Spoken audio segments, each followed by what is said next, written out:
এই জন্য আলহামদুলিল্লাহ আপনারা জাতির কর্ণধার। আমার ওস্তাদ হারাদি মাদ্রাসার হাফিজ কাসেম স্যার রহমতুল্লাহ আলাইহি একটা কথা বলতেন যে নুরানি বিভাগ আলাদের সওয়াব ডাইরেক্ট,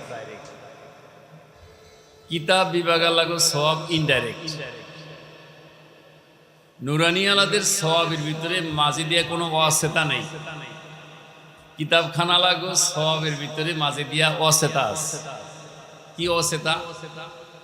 তালিম ইসলাম থেকে শুরু করিয়া দাওরা হাদিস পর্যন্ত পড়ার পর কোন জায়গায় যদি আল্লাহ তারে কবুল করে খেদমত আরম্ভ করে তুই যাইয়া ওস্তাদের সওয়াব পায়, ওস্তাদের আমলনামার সওয়াব যাইতে থাকে। আর নুরানি বিভাগের মুআল্লিম যারা বিসমিল্লাহির রহমানির রহিম যখন ফরিয়া শুরু করলেন ওই ওস্তাদের আমলনামার সওয়াব জমা হইতে থাকে। এই জন্য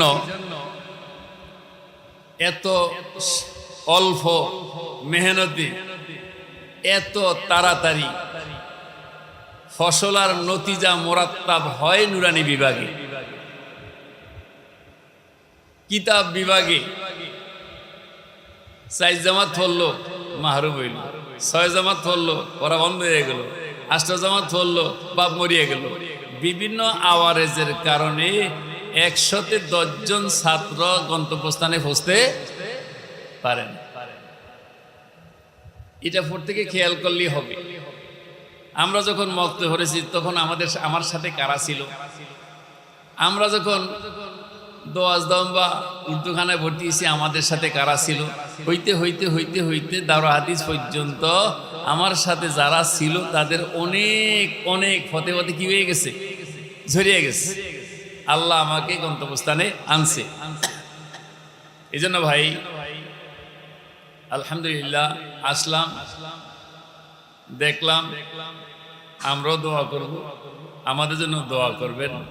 আর ইখলাসের সাথে ইনশাআল্লাহ এই তাদরিব সমাপ্ত করেন। চাকরির নিয়তে নুরানি ট্রেনিং দেওয়া লাগে না। এই দিক দিয়ে জানলা কাটছে, যদি নিয়ত থাকে ওই পাশের মসজিদের আজান শুনব, সাথে সাথে কি হয়ে গেলাম, বাতাস তাতে বন্ধ থাকবে না। কারণ আমি যদি নিয়ত করি আমি কোরআনে কারিমকে বিশুদ্ধ তেলাওয়াত করা, কোরআনে কারিমকে বিশুদ্ধভাবে প্রশিক্ষণ দেওয়া, এরকম একটা যোগ্যতা আল্লাহ পাক আমার ভিতরে দিলে কেন করব? আল্লাহকে রাজি খুশি করার জন্য। তাতে আমার চাকরিও বন্ধ থাকবে না, বেতনও বন্ধ থাকবে না। এই জন্য সবাই ওই যে নুরানিয়া তালেবুল ইলমদেরকে পড়ায় আখলিস দীনাকা ইয়াকফিকাল আমালুল কলিল। এই জন্য আমরা সবাই ইখলাসের সাথে এই প্রশিক্ষণ নিব এবং প্রত্যেকে সুন্নত তরিকায় চলার চেষ্টা করব। এটা কয়তলা? এই 4 তলা থেকে নামানোর সময় প্রত্যেকটা সিঁড়িতে যদি নিয়ত করি সুবহানাল্লাহ সুবহানাল্লাহ, 4 তলা ওঠার সময় যদি প্রত্যেকটা সিঁড়িতে আমি পড়ি আল্লাহু আকবার আল্লাহু আকবার, একটা বিশেষ সুন্নতের আমল হয়ে গেল। উপর দিকে উঠতে আল্লাহু আকবার, নিচের দিকে নামতে সুবহানাল্লাহ। এরপরে সমান জায়গায় চলার সময় প্রত্যেকটি কদমে কদমে লা ইলাহা ইল্লাল্লাহ, জায়গায় জায়গায় মাসনুন দোয়াগুলি আদায় করা। আজকে সারা দেশে সব মার্কেটে সব জিনিস পাওয়া যায়, একমাত্র দাবি করি নবীর উম্মত, আমার কাছে নাই নবীর সুন্নত। সুন্নত ছাড়া উম্মত হওয়া যাবে না।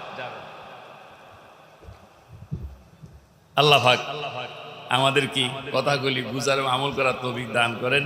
সুবহানাল্লাহি ওয়া বিহামদিহি, সুবহানাকাল্লাহুম্মা ওয়া বিহামদিকা আশহাদু আল্লা ইলাহা ইল্লা আনতা আস্তাগফিরুকা।